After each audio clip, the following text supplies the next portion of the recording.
नमस्कार दोस्तों, मैं अंकुर उपाध्याय स्वागत करता हूं आप सभी का एक बार फिर से अपनी नई वीडियो में। दोस्तों, सबसे पहले तो बिग ब्रेकिंग आते हुए दिख रही है इंडसइंड बैंक की तरफ से। इंडसइंड बैंक ने कहा है कि जो आज दिन के दौरान खबरें घूम रही हैं बाजार में, जिसकी वजह से शेयर 6% क्रैश हो गया, एक्चुअली में वो खबर ही गलत है। तो ये बिग ब्रेकिंग आ रही है। Company clarifies on engagement of EY for forensic audit. EY यानी Ernst and Young. Company says internal audit department reviewing banks microfinance business. Company says engaged with EY to assist in record review.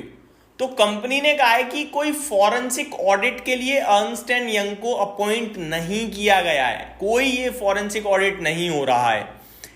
अपने ही आप bank cheque कर रही है और इनसे कुछ पुराने रिकॉर्ड का जांच पड़ताल के लिए कांटेक्ट हुआ है, बाकी कुछ नहीं हुआ है।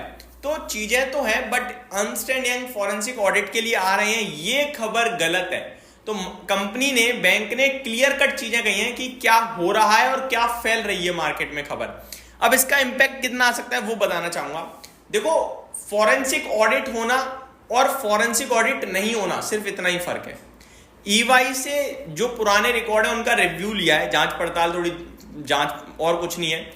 और इंटरनली बैंक अपने डिपार्टमेंट के द्वारा ही खुद जांच कर रही है कि भैया क्या हुआ है, ये जो माइक्रो फाइनेंस बिजनेस है इसमें क्या हुआ है, माइक्रो फाइनेंस के इंटरेस्ट में जो 600 करोड़ का अमाउंट था वो कहाँ गया है। तो ये खुद इंटरनली ही बैंक चेक कर रही है। तो ये एक तरीके से आप कह सकते हैं थोड़ा रिलीफ की बात है। तो आज स्टॉक करीब 5% नीचे बंद हुआ है। आई थिंक 2% का बाउंस बैक वापस से दिखता है मुझे। पूरी तरीके से तो नहीं, क्योंकि चीज तो है ये, बस फर्क इतना है कि EY को जो अर्नस्ट एंड यंग जो है इनको कोई अपॉइंट नहीं किया गया है, इंटरनली ही चीजें खुद सॉल्व करी जा रही हैं। तो ये एक बिग ब्रेकिंग आते हुए दिख रही है इंडसइंड बैंक की तरफ से, जो मैंने अपने व्यूअर्स के साथ शेयर करी। अब आते हैं नेक्स्ट खबर पे। Bharti Airtel, Bharti Hexacom, Bharti Airtel to acquire 400 MHz spectrum in 26 GHz band from Adani Data Networks. तो ये अपडेट आते हुए दिख रही है भारती हेक्साकॉम की तरफ से या भारती एयरटेल की तरफ से, आप कुछ भी कह सकते हो। भारती हेक्साकॉम भारती एयरटेल की ही सब्सिडरी कंपनी है। तो ये एक अपडेट है। आगे देखा जाए तो कुछ और न्यूज़ भी आते हुए दिख रही हैं, लाइक मुथुट माइक्रो फाइनेंस की तरफ से भी। मुथुट फाइनेंस नहीं है, मुथुट माइक्रो फाइनेंस है।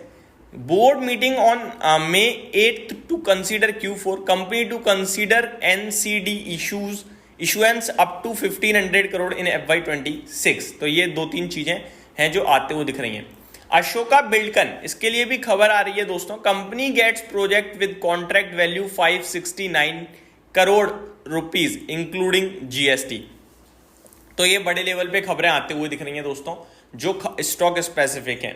रिजल्ट्स की बात करें तो अभी तक नंबर्स नहीं आए हैं HCL टेक वगैरह के, या जिसके भी नंबर्स आने हैं, जैसे आएंगे मैं आप सभी के साथ डिस्कस करूंगा। तब तक थोड़ी और ग्लोबल फ्रंट पे जो डिटेल्स आते हुए दिख रही हैं वो मैं आप सभी के साथ शेयर करना चाहूँ। इनफैक्ट नंबर्स आ गए हैं, AU स्मॉल फाइनेंस बैंक के नंबर्स आते हुए दिख रहे हैं, वही मैं आपके साथ शेयर कर देता हूँ। पहले stand alone net profit company ने पोस्ट किया है भाई साहब 504 करोड़ रुपीज का, अनुमान 503 करोड़ का था। तो बैंग ऑन, यानी कि इन लाइन है, आप ये कह सकते हो। ये साल दर साल अगर आप देखोगे तो 370 करोड़ से बढ़कर आया है, लेकिन क्वार्टर ऑन क्वार्टर देखोगे आप तो 528 करोड़ से घटकर आया है। ठीक है जी। इंटरेस्ट की बात करें तो 2829 करोड़ के सामने 4270 करोड़ का इंटरेस्ट बैंक ने बनाया है। GNPA की बात करें, यानी एसेट क्वालिटी पे आ जाएं, तो 2.31% के सामने 2.28% पे GNPA आते हुए दिखे हैं। और NNPA की बात करें तो 0.91% से 0.74% पे आ गए हैं घटकर, तो अच्छी बात है ये भी। Net interest income seen at 2094 crore rupees versus 2023 crore, quarter on quarter बढ़कर आया है NII। अनुमान 2070 करोड़ का था, तो बेटर है अनुमान से। और 1 रुपये प्रति शेयर का कंपनी ने डिविडेंड भी दिया है। तो मेरे को लगता है AU स्मॉल फाइनेंस बैंक के नंबर्स भी बाजार को पसंद आने चाहिए। अब आ जाता हूं दोस्तों थोड़ी सी अपडेट पे जो आते हुए दिख रही हैं। Donald Trump admin mulls cutting US drug prices to international levels. तो ये अपडेट आते हुए दिख रही है। US vice president JD Vance ने India should consider dropping some of the non tariff barrier for American access to Indian market. तो ये अपडेट यहाँ से आते हुए दिख रही है कि भारत को some of the non tariff barriers कुछ हटाने चाहिए, ऐसा इन्होंने कहा है, ताकि ये भारत से थोड़ा सा बिजनेस और बढ़ सके। तो ये अपडेट आते हुए दिख रही है। बाकी तो यहाँ पे ट्रेड डील को लेकर भी बात चल रही है, फ्रेश ट्रेड डील को लेकर। मैंने मॉर्निंग में भी डिटेल्स शेयर करी थी इससे रिलेटेड आप सभी के साथ। तो यहाँ पे दोस्तों यही कुछ बड़ी चीजें थी। अभी आज कोई स्टॉक स्पेसिफिक है, कोई बड़े लेवल पे खबर नहीं है। ये बड़े लेवल पे खबर आएगी जब अमेरिका का बाजार शुरू होगा, लेट्स सी। अभी तो इतना ही था। उम्मीद करता हूँ डिटेल्स पसंद आई होंगी। Thank you so much for watching this video. Have a great day guys.